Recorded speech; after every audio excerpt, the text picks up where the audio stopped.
Llévanos de lo irreal a lo real. Llévanos de la oscuridad a la luz. Llévanos de la muerte a la inmortalidad. Om, paz, paz, paz. Namaste y buenas noches a todos. Esta conversación tratará sobre el tema de la iluminación o el despertar y para qué nos sirve en esta era digital tan excitante y a la vez tan confusa. Hoy vamos a escuchar a Swami Sarva Priyananda, quien es un monje hindú de la orden Ramakrishna. Es el Swami residente actual y director de la Sociedad Vedanta de Nueva York, fundada por Swami Vivekananda. Yo soy Maida Ochoa y Swami llama esta charla la salvia estabilizadora de la iluminación o el sabio de la sabiduría estabilizada. Ahora les dejo con las palabras de Swami y luego regresaré para despedirme.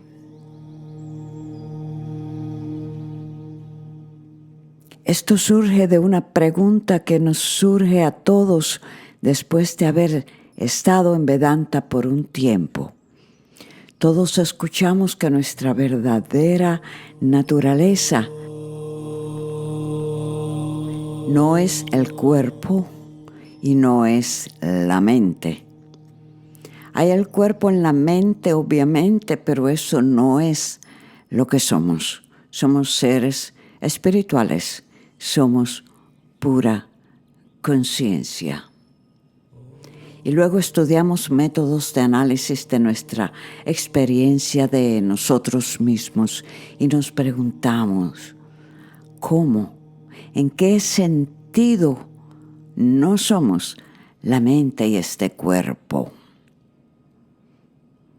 Primero intentamos comprender en qué sentido no somos el cuerpo, en qué sentido no somos la mente y en qué sentido somos conciencia pura. Y cómo eso resuelve nuestros problemas cotidianos. Ya sabes, la conciencia pura no nace, no muere, no sufre vejez, no sufre enfermedad, dolor ni frustración. La conciencia pura no está sujeta a los deseos. Así que si esa es nuestra verdadera naturaleza, en ese caso estoy más allá de los problemas, supero el sufrimiento. Y así es como Vedanta propone lograr este objetivo de la práctica espiritual para trascender el sufrimiento. Nuestra identificación con este cuerpo-mente que creemos ser, esta persona limitada, está en la raíz de todo nuestro sufrimiento. Esa es la raíz de toda nuestra falta de realización. Esta criatura, este cuerpo, es muy limitado. Y si soy solo esta criatura, no hay mucho que pueda hacer al respecto. La condición humana, todo, incluso toda la psicología y la terapia, están simplemente tratando de trascender esto, el sufrimiento. Porque todavía puedes seguir siendo anormal y seguir creyendo que eres infeliz, seguir siendo neurótico, pero estás funcionando. Eso es lo mejor que sabes.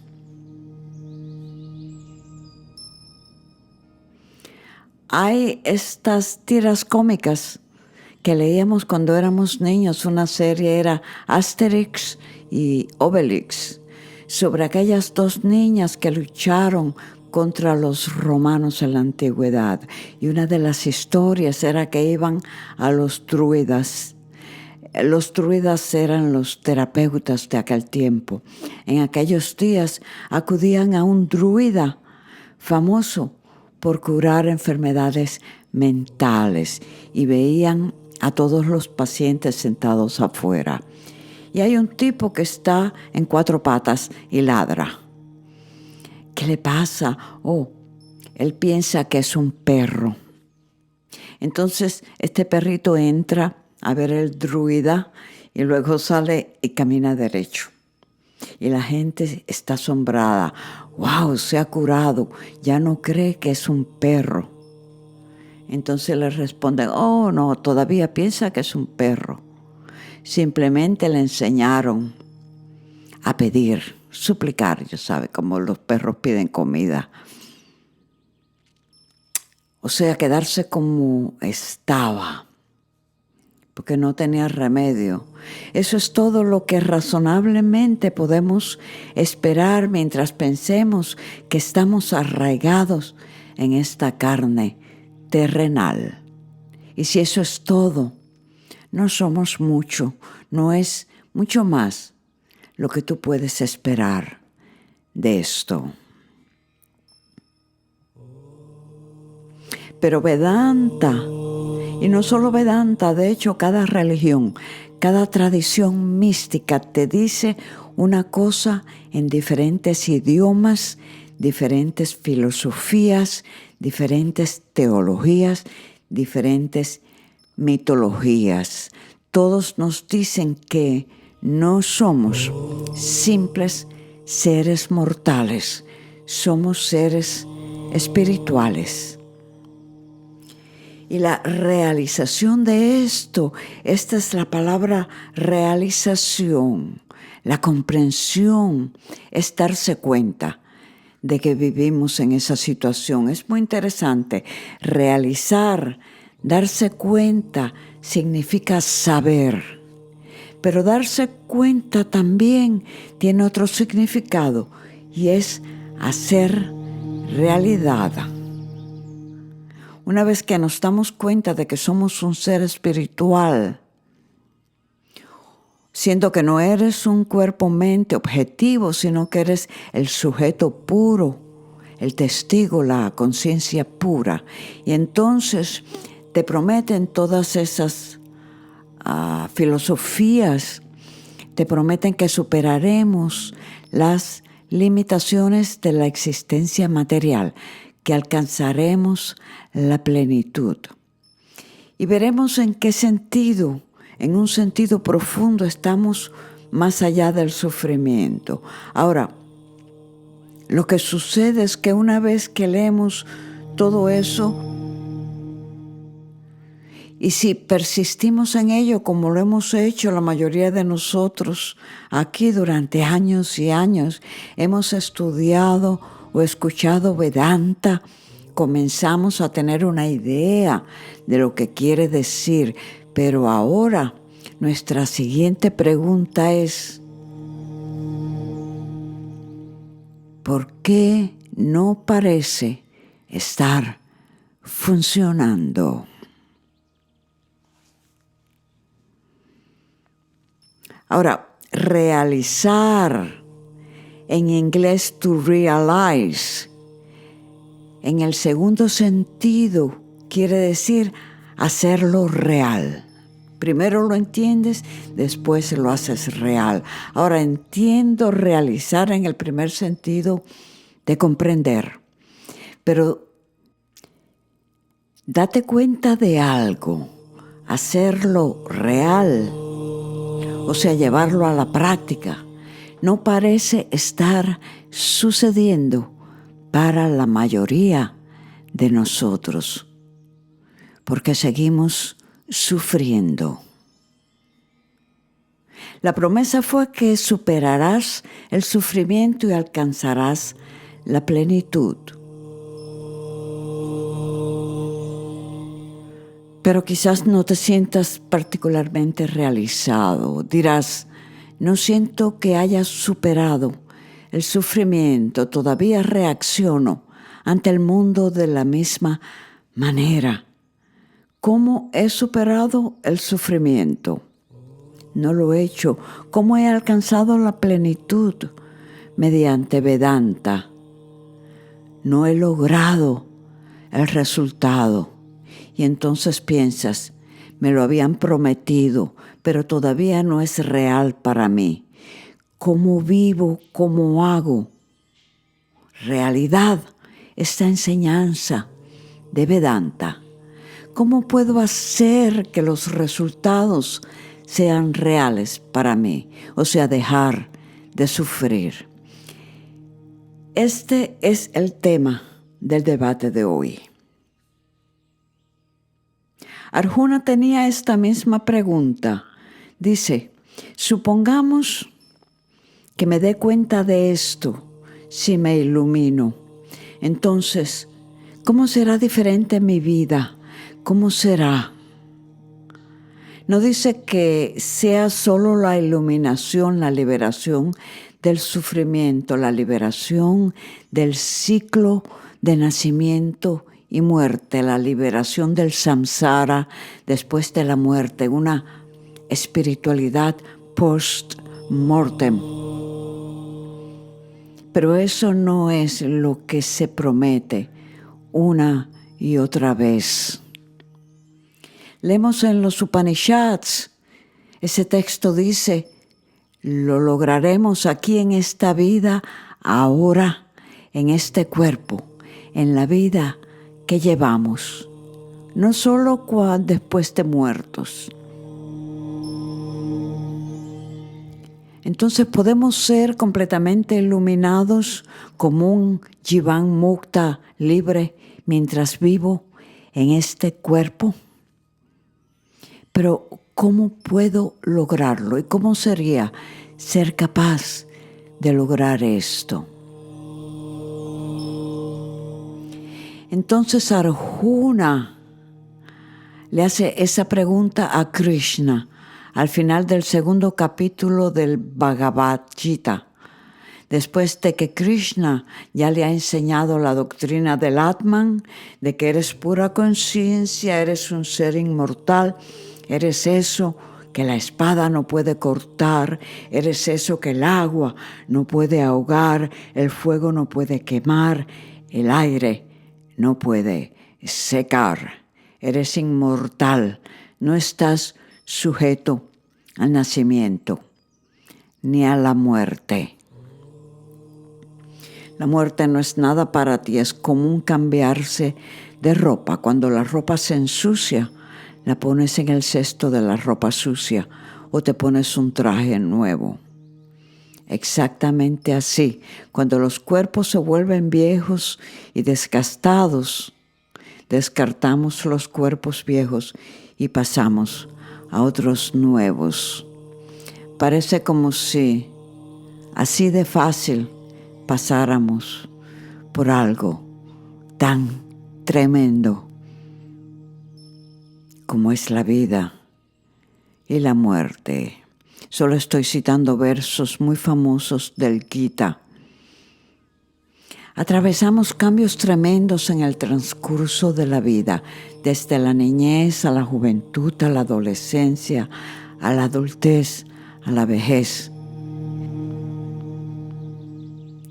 Entonces, estas transformaciones dramáticas que pasamos, y la muerte es una transformación dramática.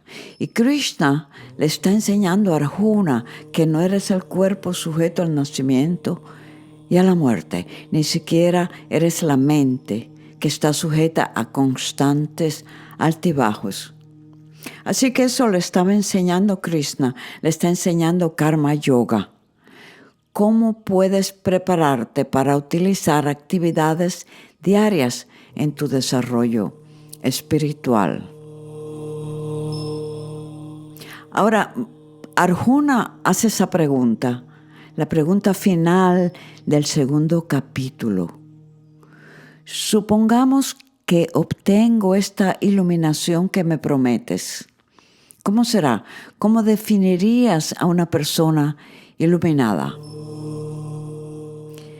La palabra que usa para referirse a una persona iluminada es muy interesante. Él dice sabiduría estabilizada. ¿Qué es la sabiduría estabilizada? ¿Qué tipo de sabiduría? No es un término general para una persona sabia. Supongamos que alguien comprende en el estado de meditación profunda lo que esto es. A esta persona le gusta y sale del estado de la meditación profunda. Pero cuando la persona interactúa con el mundo, ¿cómo habla esa persona? Y se mezcla con el mundo que conoce, interactúa con la gente. ¿Cómo funciona esta persona literalmente? ¿Cómo hace esta persona iluminada? Arjuna pregunta, ¿cómo pasea, cómo se sienta esta persona iluminada? Por supuesto que no se trata solo de sentarse, caminar y hablar, es más profundo que eso. Pero básicamente es una pregunta sobre cómo los iluminados funcionan, cómo es estar iluminado y en qué se diferencia eso de lo que soy ahora.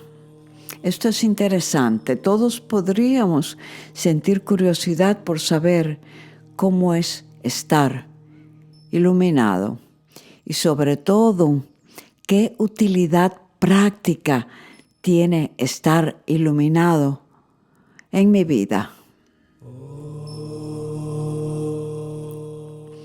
Cuando medito lo entiendo, pero todavía no funciona en mi vida. No puedo llevarlo a la práctica, no lo hago real.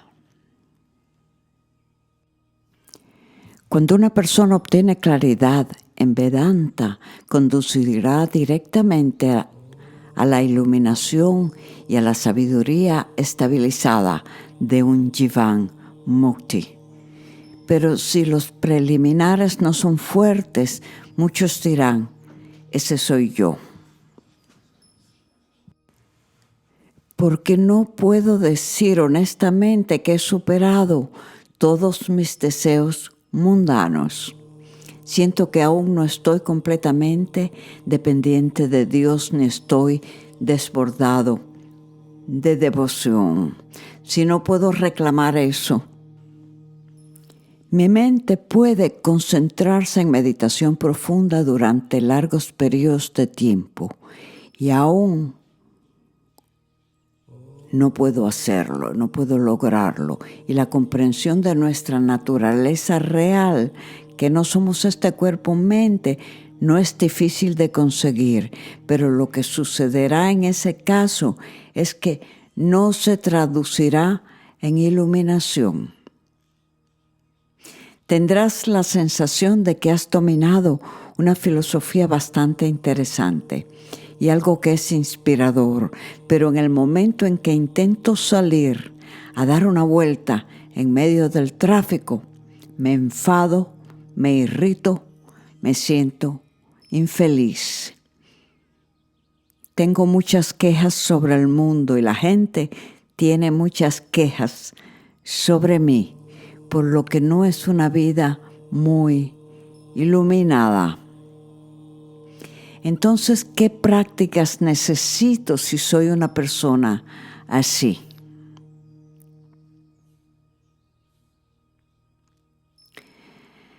Krishna da respuestas y es una sección hermosa desde el versículo 55 del segundo capítulo hasta el final del segundo capítulo. Son 72 versículos. Cuando éramos novatos teníamos que memorizar el Gita, o parte del Gita al menos, y he oído más de un caso en el que alguien no podía memorizar todo eso y le decían que simplemente memorizara esa parte de este segundo capítulo del Bhagavad Gita. Eso es suficiente. Así que te contaré esos versículos y te daré un resumen ejecutivo para luego sumergirme en algunos detalles interesantes. Dice así: cuando el buscador espiritual ha erradicado por completo todos los deseos del corazón, todos los deseos de la mente, completamente centrado en la meditación, absorto en el Atman, entonces uno dice que esta persona ha logrado la realización, la comprensión, su sabiduría se estabiliza. A ese se le llama sabio de sabiduría estabilizada. El que está imperturbable en medio de las penas y no anhela algo en medio de los placeres. Alguien que ha trascendido el anhelo del miedo y la ira. La sabiduría de tal persona está firmemente fijada.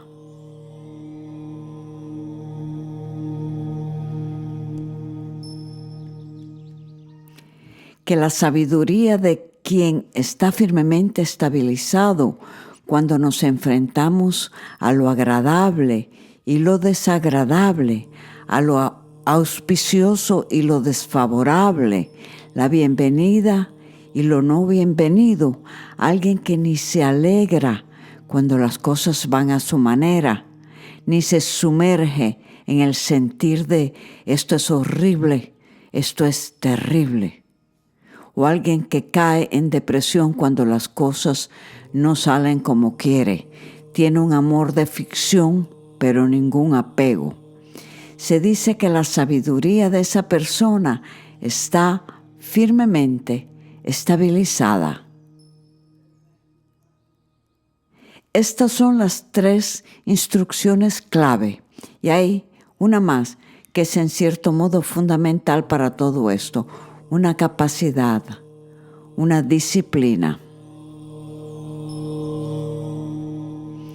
Cuando tienes la capacidad de retirarte, como una tortuga se retira, ella retira sus extremidades dentro de su caparazón, en la primera señal de peligro. La capacidad de retirarse del contacto sensorial, los sentidos de contacto sensorial. Es como la capacidad de accionar un interruptor de luz o un ventilador o cualquier interruptor que pueda apagar algo. Puedes cortar tu contacto con el mundo. Tienes ese control sobre tus sentidos, sobre tu compromiso con el mundo. Me refiero a cuántas veces ha ocurrido una pelea porque hay algo gritando dentro del fondo de tu mente. Y entonces la solución sería retroceder, no decir una palabra más. Pero sentimos que tenemos que dar ese paso, una respuesta más a eso que nos está molestando para enderezar a ese tipo. Y eso perpetúa la pelea. Es la incapacidad de controlar los órganos de los sentidos. Adictos a los sentidos porque no podemos dejar de hacer algo. Adicto porque no puede dejar de saborear algo. Adicto porque no puede dejar de tocar u oler. Quedar atrapado en los órganos de los sentidos, que son órganos motores. No puedo controlarlo. Pero lo interesante es la culpa. Después nos arrepentimos. ¿Qué he hecho? Noté lo extraño que es ese fenómeno. La culpa y el arrepentimiento. Lo hice, lo dije y luego lo repudio. Ojalá no lo hubiera hecho. Ojalá no hubiera dicho eso. significa que hay una división interesante dentro de la persona. Mi yo anterior, ya lo estoy repudiando. Hay algo más allí tan a menudo que puede ser solo una cuestión de disciplina, de la capacidad de cortarlo desde dentro.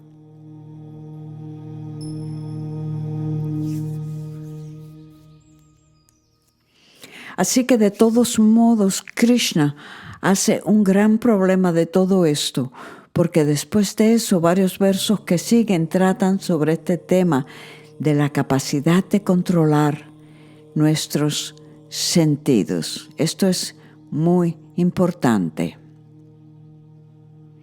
Swami Vivekananda ha escrito una nota sobre los 4 yogas: yoga del conocimiento, el yoga de la meditación, el yoga del amor y el yoga de la acción. Un párrafo para cada uno.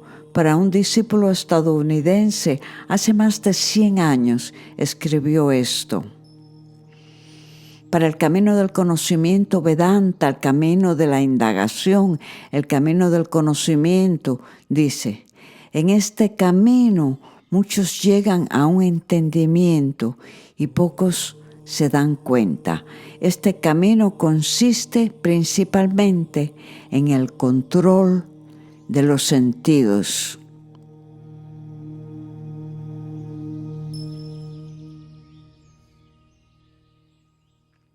Entonces es por eso que Krishna dice que el control de los sentidos es la base de las otras prácticas. Lo que Krishna ha enseñado aquí. ¿Qué podemos aprender de esto? ¿Qué podemos aprender como practicantes de Vedanta de inmediato?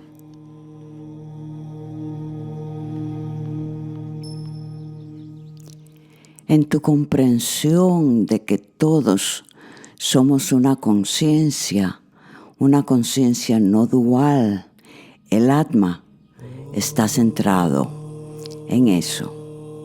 Esa es la primera práctica. Ese es el significado de la primera instrucción que Krishna le da a Arjuna.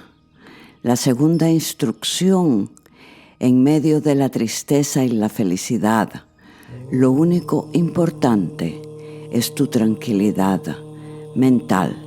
No dejes que nada perturbe la serenidad de tu mente. La tercera instrucción es sobre nuestras interacciones con las personas y el mundo. Tenemos un corazón y nuestras transacciones con el mundo son la verdadera fuente de perturbación. La solución es el desapego. Fluye como el agua, conoce el mundo. No te quedes estancado en cualquier lugar. No te quedes estancado con nadie, con nada. En cualquier lugar, donde quiera que estés, eres un buscador espiritual. La verdad brilla ahí afuera, pero no te aferres a nada. ¿Por qué no? Porque entonces estaríamos aferrándonos a lo falso. Cualquier cosa que captes en el mundo que cambia continuamente es solo nuestro delirio. Pensamos que me estoy aferrando a este lugar, a este estado de salud, a esta seguridad financiera o a esta persona. Pero todo ello está cambiando continuamente. Esa fue la gran visión del Buda, de que en un mundo de cambio continuo, el resultado es tristeza, porque todo es impermanente. No soy solo impermanente momentáneamente.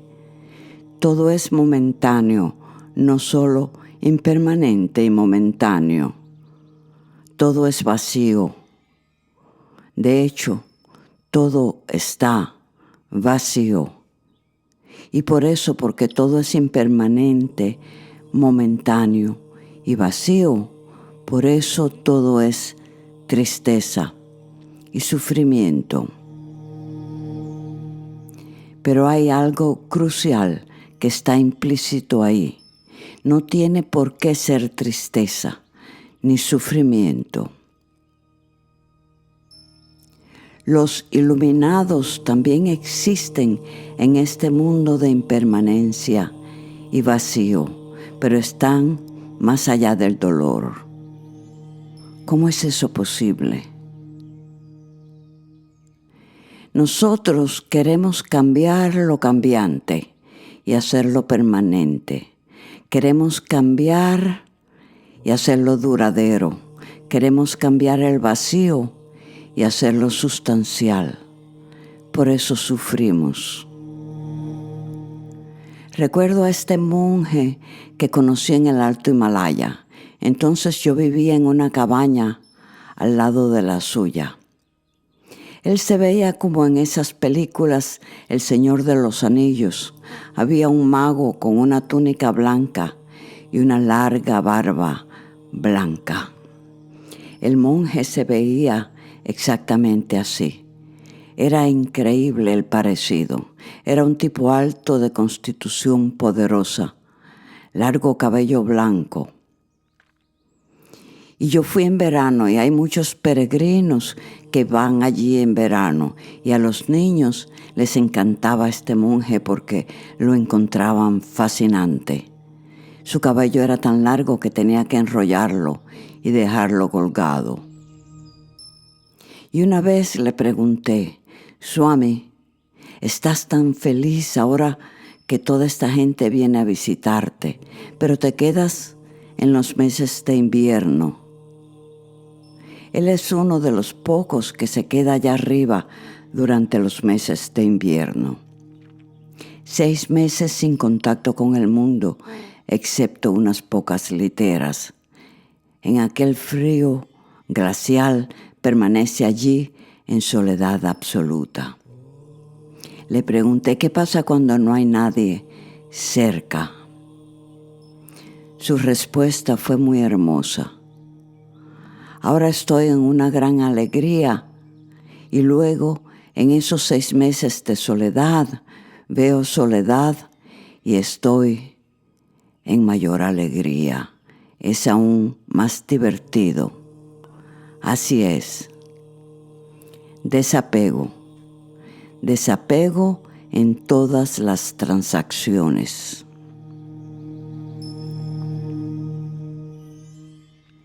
Voy a profundizar en 1 o 2 aspectos interesantes de esto.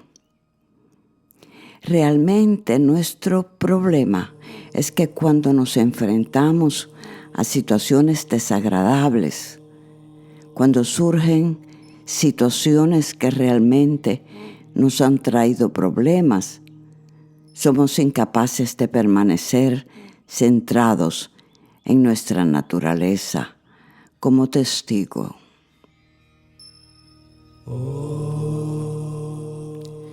Cuando la gente se porta mal con nosotros, cuando las cosas no van bien, cuando nuestra salud no es buena, o el clima no es bueno, o no encuentro aparcamiento, o cualquier cosa que nos moleste, cuando las cosas no salen como queremos, ¿cómo lo manejamos? Entonces ahí está el segundo verso que dice Krishna: en medio de los dolores, quédate imperturbable, sereno.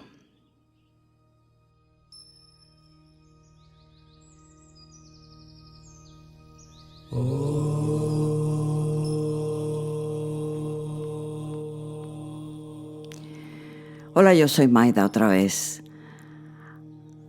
Así que en la segunda parte de esta charla, Swami Sarvapriyananda nos va a hablar de eso, cómo quedarnos imperturbables cuando las cosas no van bien.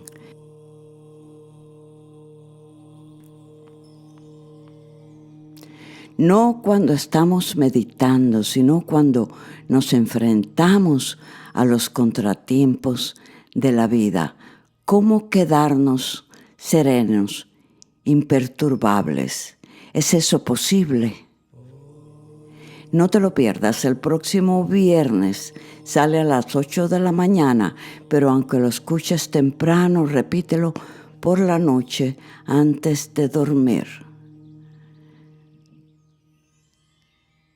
Yo soy Mayda Ochoa.